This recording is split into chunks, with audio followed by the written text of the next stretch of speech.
Den den den den den den den den den den den den sang bandila. Den den den den den den den den den den. Wow. At sa ulo ng mga nagbabagang balita. Baha sa San Juan. Lagpas tao na. Mga bahay lumubog na.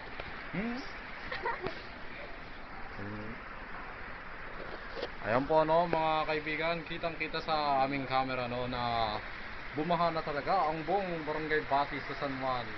Isa tong makasaysayang ebidensya kung bakit siya tinawag na Barangay Batis. Eto na po, tingnan niyo po ang aming live video.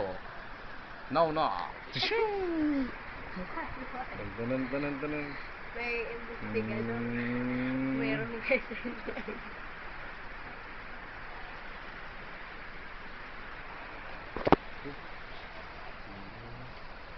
Ayan po, nagmistulang ilog ang buong barangay Batis. Ayan. Ayan na po, ayan na